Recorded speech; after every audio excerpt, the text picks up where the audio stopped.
En 2223, lorsque l'humanité conquit l'espace et colonisa davantage de planètes, la Terre devint un point relativement insignifiant dans le réseau cosmique.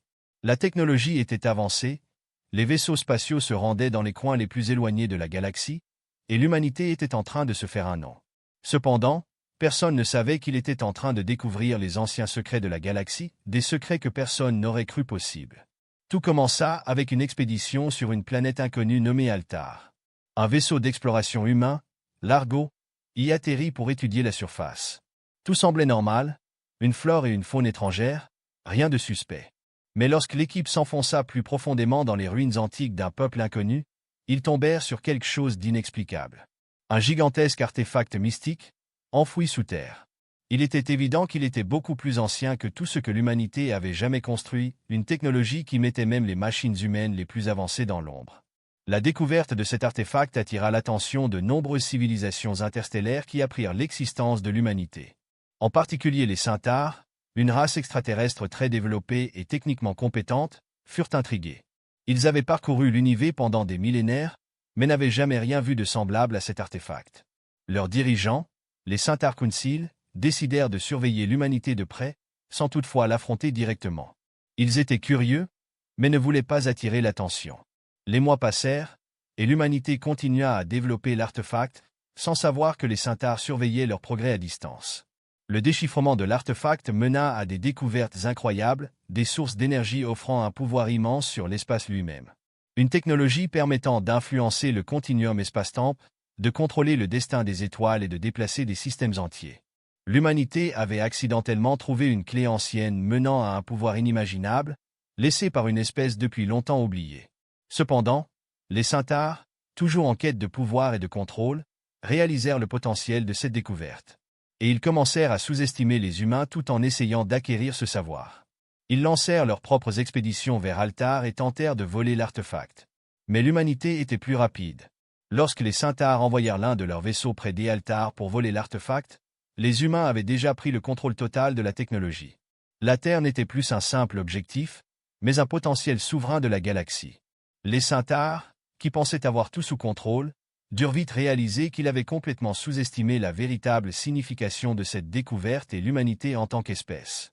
Les humains savaient plus que les Centaurs ne l'imaginaient, ils avaient découvert les secrets de l'univers non seulement grâce à l'artefact, mais aussi par leur propre histoire discrète, remontant aux premières ères de la galaxie. Des millénaires avant les Centaurs et les autres races connues, les humains avaient été les premiers êtres dans l'univers à maîtriser le voyage entre les étoiles. Ils avaient créé la technologie qui reliait les galaxies entières, mais pour une raison inconnue, ils avaient disparu. Seules les ruines oubliées, profondément dans l'espace, portaient leurs traces. La vérité était que l'humanité était la première grande espèce ancienne de l'univers à s'autodétruire, non pas par la guerre ou le chaos, mais par la décision de se retirer et de plonger l'univers dans un long sommeil. Ils savaient que le pouvoir qu'ils possédaient était trop grand pour être contrôlé. Ils enterrèrent les secrets de leur civilisation dans le profond abîme de l'univers, espérant qu'un jour une espèce digne les découvrirait et reconnaîtrait leur véritable destinée. Les Centaurs, arrivés trop tard pour comprendre ce savoir, commencèrent à prendre conscience de la véritable nature de l'humanité. Ils n'étaient pas simplement une espèce jeune qui venait tout juste de poser un pied dans l'univers. L'humanité était le peuple originel, possédant le véritable pouvoir sur les destinées des mondes et des étoiles. Ils étaient l'espèce la plus ancienne de l'univers, qui s'était retenue afin de permettre à d'autres civilisations de se développer. Les Centaurs, fiers de leur propre histoire, se sentirent menacés et effrayés. Ils tentèrent d'influencer l'humanité et de prendre son pouvoir, mais ils ne possédaient pas la sagesse que les humains avaient acquise au fil des millénaires. L'humanité n'avait pas seulement créé la technologie de l'univers, mais elle avait aussi appris à vivre avec ce pouvoir sans l'abuser. Bientôt, d'autres races extraterrestres commencèrent à voir l'humanité sous un jour nouveau. Ce qui était autrefois considéré comme une planète primitive et insignifiante était désormais le lieu d'origine d'une espèce ayant le potentiel de refaçonner l'univers. La confiance en l'humanité grandit, et de plus en plus de peuples étrangers cherchaient à dialoguer pour apprendre des anciennes et oubliées sagesses humaines. Mais le véritable voyage ne faisait que commencer. Les humains avaient acquis pour la première fois dans leur histoire un héritage si puissant que même les anciennes civilisations de l'univers en étaient stupéfaites. Mais ce qu'ils ignoraient encore, c'était que leur voyage signifiait bien plus que la simple quête du pouvoir. Ils étaient destinés à influencer l'univers d'une manière que personne n'avait jamais imaginée, et les découvertes qu'ils feraient n'étaient que le début.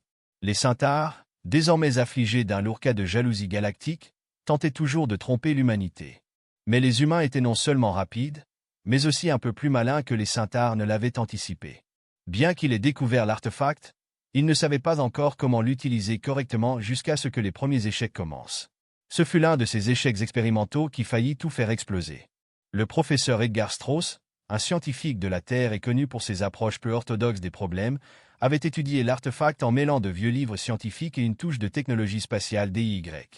L'une de ses collègues, le docteur Maria Keller, avait plaisanté lors d'une réunion en disant qu'il devrait activer l'artefact avec un bon coup d'humour. Ce qui était censé être une blague fut pris bien trop au sérieux par Edgar. Ainsi, lorsqu'il modifia les circuits de l'artefact, il décida de faire un petit essai. Mais au lieu d'une activation calme, il y eut une explosion de lumière et de bruit qui remplit la pièce d'une telle énergie que tout l'équipage de l'Argo pensa qu'il s'était retrouvé dans une discothèque. Qu'est-ce que? Edgar se demanda à haute voix, tandis qu'il tenait dans ses mains une danse électronique qui se transforma soudainement en un algorithme autonome, avec des lumières clignotantes sauvages et un bruit sec, propulsant non seulement l'artefact, mais aussi Edgar dans une boucle temporelle bizarre. Chaque fois qu'il essayait de l'arrêter, il se retrouvait à nouveau à son bureau, tandis que l'artefact continuait de lui livrer un battle de danse électronique. « D'accord, ça, c'était pas prévu ?» murmura Edgar, alors qu'il glaçait pour la 5e fois d'affilée dans la même pièce.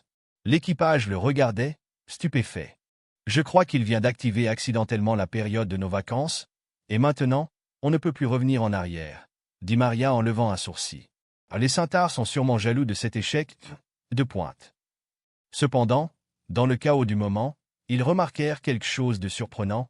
Lorsqu'Edgar échappa à la boucle temporelle, il réussit à découvrir un indice sur la véritable fonction de l'artefact. Ce n'était pas seulement une arme ou un outil de pouvoir, c'était un portail, un passage vers une source inimaginable de savoir, laissé par les ancêtres originels de l'humanité. Et il était entre les mains d'Edgar, qui se demandait encore s'il devait vraiment l'éteindre au bon moment.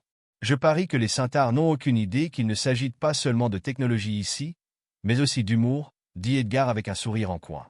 Qui aurait cru qu'on sauverait l'univers non seulement avec la science, mais aussi avec un peu de rire?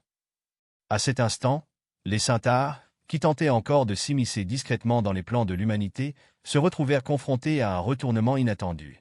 Non seulement ils ne pouvaient pas voler l'artefact, mais ils se retrouvaient aussi pris dans les étranges et humoristiques énigmes que l'humanité avait tissées dans ses découvertes.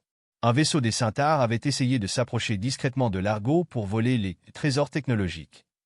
Mais au lieu d'une attaque secrète, ils se retrouvèrent dans une boucle sans fin de fausses alertes et de sabotages efficaces mais non intentionnels. « Pourquoi est-ce que ça nous arrive toujours à nous ?» grogna Tar, le leader de l'équipage du vaisseau Centaure. « Je jure, nous avons été infiltrés par un cerveau d'erreur intergalactique. » Le vaisseau Centaure atterrit sur la surface de la planète Altar, mais au lieu d'infiltrer, ils tombèrent sur un hologramme étrange qui explosa dans un magnifique spectacle de lumière, un ancien message de bienvenue des humains, « Bienvenue, amis », qui ne fit que confondre les Centaures, qui manquaient totalement de sens de l'humour. « Je me demande s'ils ont inventé tout ça pour nous jouer un tour », dit l'un des Centaures, qui avait un peu trop regardé la comédie humaine sur les canaux de communication intergalactiques. « Ce n'est pas une blague, c'est un véritable art de la tromperie, » répondit Tar, toujours en train d'essayer en vain de comprendre comment sortir de la simulation. Les humains, de leur côté, avaient maintenant découvert un autre avantage. L'humour n'était pas seulement un moyen de gérer les secrets inexplicables et dangereux de l'univers, mais c'était aussi une arme contre toute civilisation qui sous-estimait la dignité humaine. Et comme les Centaures étaient connus pour leur manque d'humour, ils prenaient tout beaucoup trop au sérieux, ce qui rendait encore plus facile de les tromper. « Regarde ça !» dit Edgar triomphalement en appuyant sur un bouton qui déclencha l'hologramme pour les Centaures. C'était un énorme texte clignotant « Erreur 404, alien non trouvé ». Parfois, la solution la plus simple est la meilleure. Qu'en pensez-vous? Maria sourit. Je pense que tu viens de battre le record intergalactique du plus grand canular, Edgar. Peut-être que tu devrais en faire une note dans les livres d'histoire. Ainsi, avec un mélange de science, de blagues et une touche de chaos, les humains découvrirent qu'ils pouvaient non seulement maîtriser l'univers, ils pouvaient aussi le sauver avec humour. Peut-être était-ce ce que les anciennes civilisations de l'univers n'avaient pas compris. La connaissance et le pouvoir étaient grands, mais un bon rire pouvait rendre fou n'importe quel ennemi intergalactique. Cependant, une chose était claire, l'aventure ne faisait que commencer. Ce que les humains allaient faire avec cette découverte de l'artefact était encore incertain. Et les Centaures? Ils devraient encore apprendre leur leçon. Largo s'était désormais éloigné de la planète Altar et de la découverte mystique qu'il avait faite. Mais la perturbation humoristique qu'il avait infligée aux Centaures avait envoyé des ondes bien au-delà des frontières de la planète. Les Centaures, toujours coincés dans une boucle, erreur 404, infinie, ne pouvaient tout simplement pas comprendre comment un peuple qu'il avait jugé techniquement inférieur avait pu les tromper avec de si simples astuces. Pendant ce temps, l'équipage humain de Largo se rassemblait pour planifier les prochaines étapes. Edgar, encore un peu confus par son propre échec expérimental, était assis à la table avec un large sourire.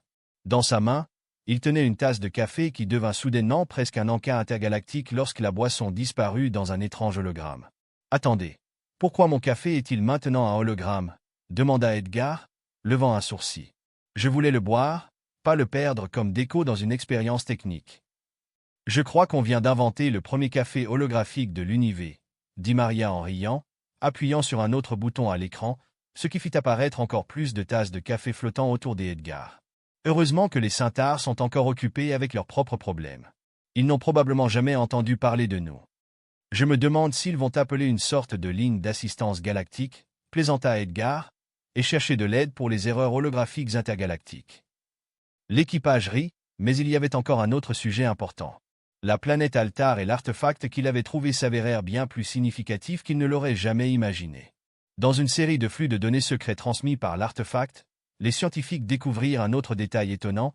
L'humanité n'était pas seulement la première civilisation à avoir activé l'artefact, ils étaient aussi les gardiens des clés d'un réseau ancien qui reliait tout l'univers. Donc, si nous sommes les gardiens des clés, dit Maria pensivement, cela veut-il dire que nous avons les clés pour ouvrir des portes vers tous les secrets universels? Exactement, répondit Edgar, mais ne t'inquiète pas, il n'y a pas de porte que tu ne puisses ouvrir avec une bonne dose d'humour. Imagine que tu entres dans une bibliothèque intergalactique et que tu demandes la blague de l'univers, qui s'attendrait à ça? Oh, certainement pas un Centaure, rit Maria. Peut-être qu'on devrait leur apprendre un peu plus de notre humour pendant qu'on sauve l'univers, ou quoi que ce soit d'autre qu'on est censé faire. Alors que l'équipage discutait de la manière de continuer à déchiffrer le secret de l'artefact, ils remarquèrent soudain un changement inexplicable sur leur radar. Un vaisseau inconnu qui se rapprochait de Largo émettait un signal incompréhensible, mais cela ressemblait étrangement à une blague. « Attends une minute, » dit Edgar en scrutant le signal de plus près. « Est-ce que c'est un spectacle de stand-up comique qui nous attaque en ce moment ?» L'équipage regarda l'écran, incrédule. Ce n'était pas une attaque au sens classique du terme. C'était une blague intergalactique, un message basé sur une compréhension profonde de l'humour d'un peuple extraterrestre. Et c'était incroyablement bien fait. C'est le signal d'attaque le plus fou que j'ai jamais entendu, dit Maria en commençant à rire. Qui fait ça? Les Yuks. Ils sont connus pour apparaître aux moments les plus absurdes et raconter des blagues. Ils n'attaquent jamais, mais bombardent leurs ennemis avec tellement de blagues qu'ils ne peuvent plus se concentrer, expliqua Edgar. C'est une forme de guerre psychologique, l'humour comme arme. Donc, ils veulent nous battre avec des blagues? Demanda Maria, désormais complètement amusée. Eh bien, ça pourrait devenir un défi pour nous. Mais, quel est le pire qui pourrait arriver? Eh bien, ils pourraient nous faire rire et ruiner notre niveau de concentration, dit Edgar en souriant. Mais je suppose que ce serait un petit prix à payer pour le plaisir qu'ils nous causent en ce moment. Largo entra dans l'hyperespace, se préparant à rencontrer les Yuks et à découvrir si leur guerre humoristique pouvait vraiment mettre l'humanité à genoux. Mais lorsqu'ils atteignirent le vaisseau et que le signal se tut, quelque chose d'inattendu se produisit. Au lieu d'une confrontation, les Yuks les accueillirent avec un gigantesque spectacle de lumière, accompagné d'une fête dansante holographique amusante où tout le monde portait des costumes colorés. « Bienvenue, Terrien », dit une voix artificielle à travers les haut-parleurs, « nous avons préparé une fête dansante intergalactique. La première blague va au commandant le plus drôle à bord. » « D'accord, c'était différent, » dit Edgar en levant la main. « Mais pourquoi pas, hein? Je pense qu'on a enfin trouvé la bonne réponse à la diplomatie intergalactique, » dit Maria en se mettant soudain à danser. On devrait peut-être proposer un cours de danse aux Centaures, ils en auraient bien besoin. Ou bien on leur envoie un hologramme de nous en costume coloré et on les laisse décider, ajouta Edgar en riant. Ainsi commença un tout nouveau chapitre dans le voyage de l'humanité. Les Centaures, qui avaient jadis revendiqué la domination de l'univers, avaient raté leur chance. Désormais, avec de l'humour et une bonne dose de confiance en soi, les humains guidaient la galaxie vers un avenir où non seulement le savoir et la puissance comptaient, mais aussi la façon de faire rire l'univers. L'Argo s'était déjà remise de la blague attaque surréaliste des Yuks, et l'équipage était en route vers une découverte encore plus étonnante. Les Yuks, après leur rencontre humoristique, s'étaient révélés être des êtres étonnamment amicaux. Ils racontèrent une ancienne légende disant qu'un peuple ancien avait autrefois traversé l'univers avec savoir et rire. Les Yuks croyaient que l'humanité était ce peuple, et ils proposèrent leur aide, mais ils voulaient encore plus, un festival de comédie intergalactique où les meilleures blagues de tous les coins de l'univers seraient présentées. « Attends, on organise maintenant un festival de comédie intergalactique ?» demanda Maria, toujours incertaine de savoir si elle devait rire ou paniquer. « Pourquoi pas ?» dit Edgar en souriant. « Si ça peut faire en sorte que les Centaures déposent leur visage sérieux pendant quelques minutes, alors je suis partant. » Et ainsi commencèrent les préparatifs. L'Argo voyagea d'une planète à l'autre, recueillant des blagues, des histoires et des talents curieux de chaque civilisation rencontrée. C'était une aventure étrange, mais incroyable. Ils apprirent que l'humour était vraiment un langage universel et que les choses les plus étonnantes se produisaient quand on osait rire de ses propres erreurs. Les Oryx ont un nouveau hobby, dit Maria en envoyant un hologramme depuis la salle des Oryx, montrant un énorme sandwich dansant et parlant. Ils nous ont presque fait tomber de nos chaises avec leur rituel de danse de sandwich. Ça me rappelle le jour où Edgar a essayé de jongler avec un ancien artefact, dit Maria en faisant un clin d'œil à Edgar. On a aussi une bonne blague pour le festival. Et c'était de l'art, pas une blague, protesta Edgar, tandis que l'équipage riait. Le festival de comédie intergalactique, qui se tint finalement près d'un immense nuage vert, attira des milliers de spectateurs venus de mondes différents. C'était un événement gigantesque, où les meilleurs humoristes de la galaxie se réunirent, des êtres énergétiques scintillants des Névia aux androïdes mécaniques des Oryx. Mais le point culminant du festival fut bien sûr la contribution des humains. Edgar, qui n'avait jamais réellement eu l'intention de devenir une star de la comédie, se retrouva soudain sur scène pour présenter sa blague du « Erreur 404 » tirée de sa première aventure. Mais ce qu'il ne savait pas, c'est que la blague, qui au début semblait être une tentative ratée de formation technique, était devenue un succès mondial, universel. « Bon, voici la blague », commença Edgar, tout en montrant un hologramme du vaisseau des Centaures, toujours en train de lutter contre le message « Erreur 404 ». Un Centaure entre dans un bar, mais il ne comprend pas pourquoi il est là. Il y a une erreur que personne ne peut corriger. Le public éclata de rire. Même les Centaures, qui se trouvaient au premier rang, ne purent se retenir et rire avec les autres. C'était un mélange merveilleux et bizarre d'humour intergalactique que personne n'avait attendu. Edgar n'avait pas seulement fait une blague, il avait relié tout un univers qui était auparavant piégé dans ses propres luttes et malentendus. C'est ça le vrai test de la sagesse, n'est-ce pas ? Dit Maria après la performance. Ce n'est pas combien de puissance tu as ou combien de savoir tu accumules, mais combien tu peux en rire quand ça va mal. Et comment tu fais rire les autres ? Ajouta Edgar. Je pense que c'est ça la véritable superpuissance de l'humanité. Le festival continua, et à chaque rire partagé par les différentes espèces, il devint clair que les humains avaient non seulement changé l'univers avec leur technologie, mais aussi avec leur capacité à répandre la joie. Les anciens mystères de l'univers qu'il avait découverts grâce à l'artefact les avaient non seulement menés vers le savoir et la puissance, mais aussi vers quelque chose de bien plus important, une communauté universelle unie au-delà de toutes les différences. À la fin du festival, alors que l'Argo entrait dans l'hyperespace en laissant le site du festival derrière elle, l'équipage savait qu'il avait accompli plus que ce qu'il aurait jamais rêvé. Ils n'étaient pas seulement les héritiers d'une civilisation ancienne, mais ils avaient aussi redécouvert le pouvoir du rire. Et dans une galaxie pleine de défis, l'humour était peut-être la clé la plus forte qu'ils possédaient. C'était définitivement le jour le plus étrange de ma vie, dit Maria en s'affalant dans un fauteuil confortable. Tu sais ce qui est génial là-dedans ? Dit Edgar avec un sourire. Ça ne devient jamais ennuyeux. Et si ça le devient, on a toujours un stock de blades. Et qu'est-ce ce qui se passe après ? Demanda Maria, curieuse. Eh bien, dit Edgar, maintenant que nous avons libéré l'univers grâce à l'humour, on peut enfin percer le secret de ce plan futur. Les Centaures et les Yuks nous ont dit qu'on avait encore beaucoup à apprendre. Et avec cette pensée, qui s'envola dans les étoiles comme une autre blague, il devint évident que l'humanité avait encore de nombreuses aventures excitantes, drôles et surprenantes devant elle. Et qui sait, peut-être que le vrai ancien plan de l'humanité déclencherait encore de nombreux rires galactiques.